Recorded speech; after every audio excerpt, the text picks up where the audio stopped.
Hello, I'm David Carr of the Herald newsletter. Almost 3 years to the day after Russia invaded Ukraine, there is a very real prospect of a peace settlement.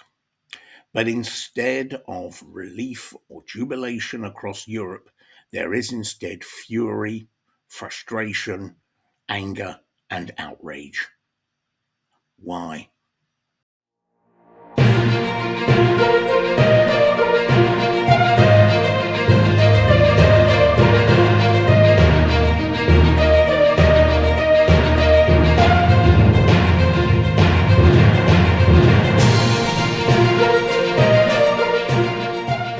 Okay, so Trump indicated a long time ago that he would probably meet with Putin.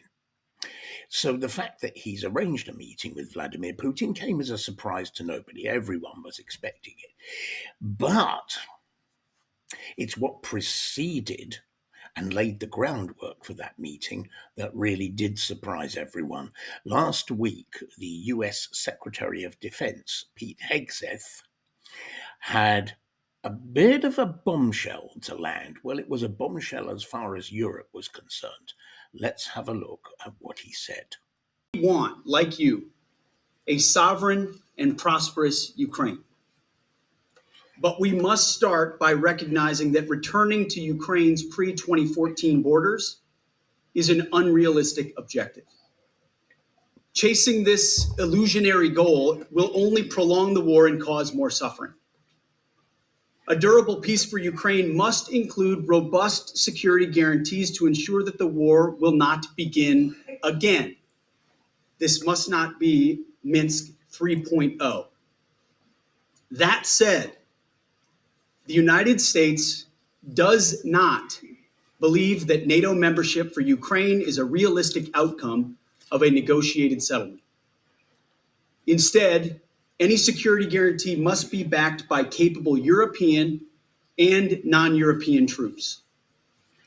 If these troops are deployed as peacekeepers to Ukraine at any point, they should be deployed as part of a non-NATO mission, and they should not be covered under Article 5. There also must be robust international oversight of the line of contact. To be clear, as part of any security guarantee, there will not be US troops deployed. So there you have it. There will be no American troops sent to Ukraine, despite the fact that Ukraine has been calling for American troops, as has Europe. There will be none. I think anyone sensible could have told them that in advance. Trump doesn't want to get involved in a land war in Europe, and actually most of the American public doesn't either. They'll never stand for it. Secondly, Russia gets to keep the territories that they've taken. Third, Ukraine will not join NATO, at least not for a while. Now, it's impossible to overstate the cries that went up in Europe, because for the Europeans and for the Ukrainians, these were red lines. Russia must pull their troops back. They must return the lands they've taken, or Ukraine must retake them militarily. How many times have European leaders said the only option is military? Russia must be beaten on the battlefield, knowing in their hearts, of course, that this wasn't possible. And of course, Ukraine not being allowed to join NATO, that was another expectation that Europe had and Ukrainian government had, that of course, as part of any peace settlement, they would join NATO. That's been nixed by America as well. Now, the cry that went up was because, as far as the Europeans were concerned, Donald Trump was caving in advance to Putin before any negotiations had begun. But really, that's nonsense. It's a recognition by a much more hard-headed and realistic American government that the goals of Ukraine were just untenable, and there is no point pursuing them. Ukraine has destroyed a generation of men, and they haven't been able to push back the Russians by even a meter. So what is the point of dragging out this slaughter? Secondly, allowing Ukraine to join NATO will just get the Russians riled up again. That's what they don't want under any circumstances. And Vladimir Putin has made this clear on a number of occasions. No, no NATO for Ukraine. I think the American troops not being on the ground was probably a bit easier to swallow, but still disappointing. So that was how the meeting was set up. So you would think that the Europeans would be prepared for the worst, but apparently they weren't, because there were more Donald Trump missiles to come. The meeting is scheduled to take place in Saudi Arabia this week. In fact, by the time this video is published, the first meeting will have taken place, and that's going to be in Saudi Arabia. But for Europe, the news is even worse. The other bombshells from Donald Trump were to the Europeans and to Vladimir Zelensky, the Ukrainian government. Only he would be meeting with Vladimir Putin. The European powers will not be involved, and neither will Ukraine. That's right. The Ukrainian government is not going to be in the room to discuss the future of Ukraine. Now, while that seems crazy, there are in fact very good reasons for it. Of course, the European leaders went into a fit. How can we not be in the room and part of the negotiations when this is a war in Europe, when almost every country in Europe has been sending money and weapons and training and support and humanitarian supplies? They've been all in on this war, but they won't be. And neither will Vladimir Zelensky. And the reason is really quite similar for both. For the Europeans, let's start there. The European nations, and particularly the EU nations, ceded their foreign policy and even their trade policy to Washington a long time ago. In fact, really, they've been vassals of the American empire for the last 80 years. They cannot possibly agree to any deal with Putin without America's approval. So what's the point of them being in the room? Vladimir Putin doesn't want a gaggle of European politicians sitting there having to listen to their demands when he knows full well they have no power to make a deal. Only Donald Trump has got that power. And the same holds true for Vladimir Zelensky, even though it's his country that's been cut in half and almost destroyed. Zelensky's term as president actually expired in May of last year, and Putin has made it public and publicly clear that he regards Zelensky as illegitimate because he won't hold elections. Putin has also stated that he will not accept any signature from Zelensky on any deal. So again, as much as he may want to be there, what's the point of him being there? He can't agree anything. There's only one party who can come to an agreement with Vladimir Putin, and that's Donald Trump. And it's Donald Trump that will be there. In fact, a meeting took place today. By the time this video is uploaded, I think the first meeting has already been held in Riyadh. And there will be Donald Trump there with his Secretary of State, Marco Rubio, and for the Russians, there'll be Vladimir Putin and his Foreign Secretary, Sergei Lavrov. No Europeans. No Zelensky.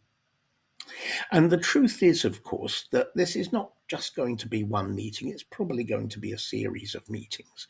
And it will probably stretch out over a period of weeks, maybe even months. And really, Donald Trump is not going there to represent Ukraine, and he's not going there to represent Europe, that's for sure. He's going there to represent the United States. And this is about the future relationship going forward between the USA and Russia. What will come out of that? No idea yet. And it will depend on a complex process.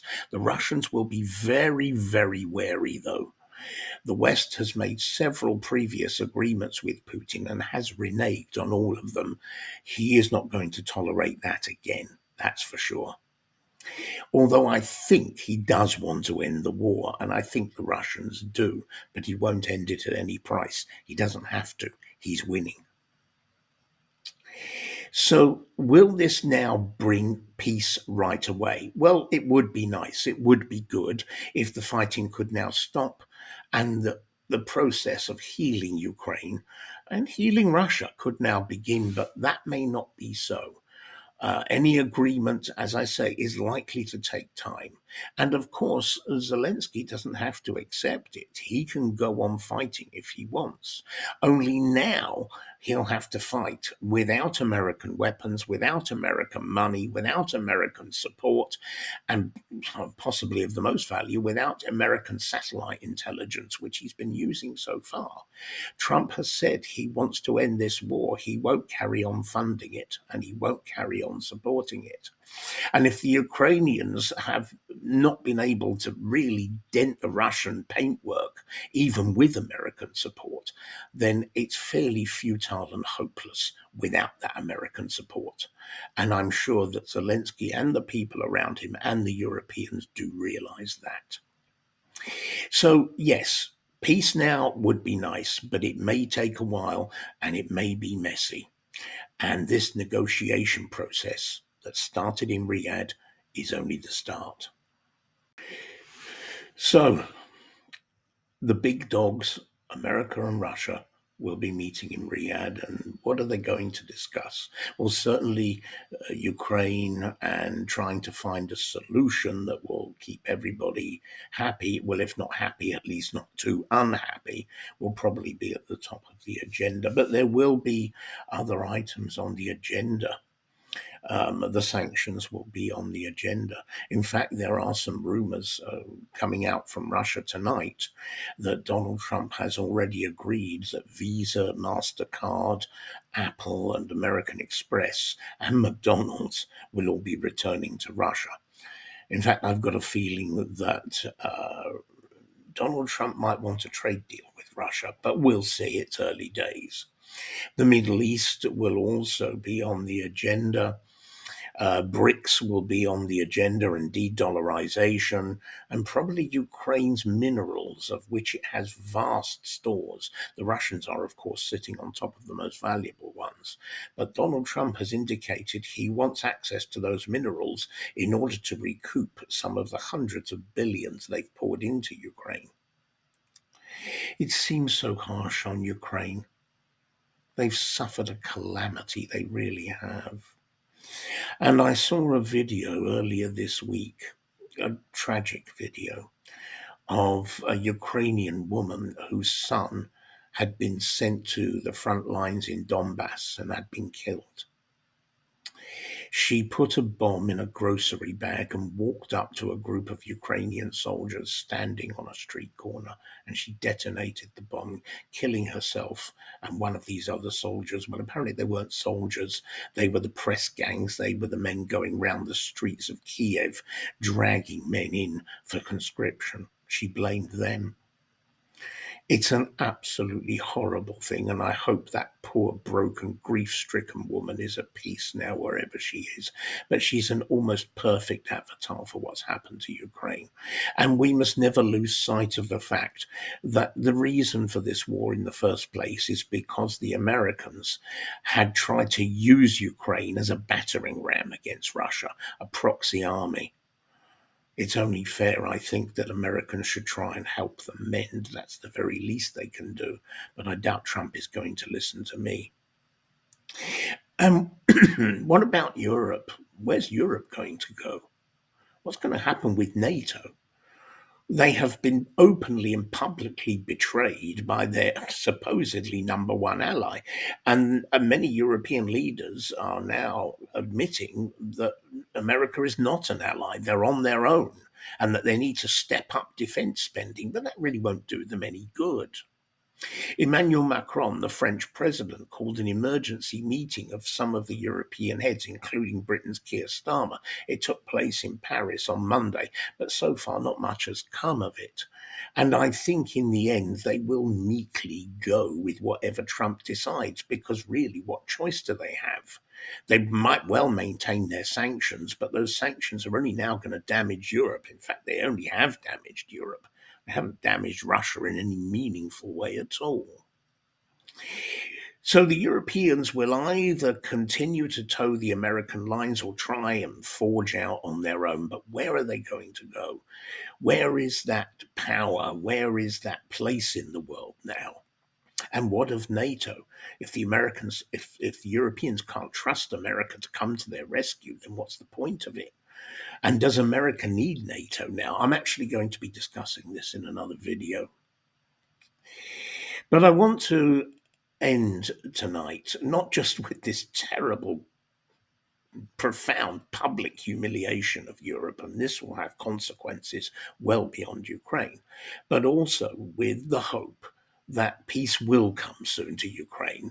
They're not going to get that territory back, but I hope that what's left of Ukraine can find some peace, can find some healing, and try and put themselves together again as a society. And I hope that the Europeans and the Americans will help them in that task. So that's all for this video. Thank you for watching. Can I please remind you to subscribe and hit the notification bell, and then you'll be informed when I upload the next video, which will be soon. And I'm probably either going to deal with NATO or with the European Union. What for the EU now? Of course, these two questions are heavily related. Anyway, join me for that. In the meantime, wherever you are, sleep well, and tomorrow is another day.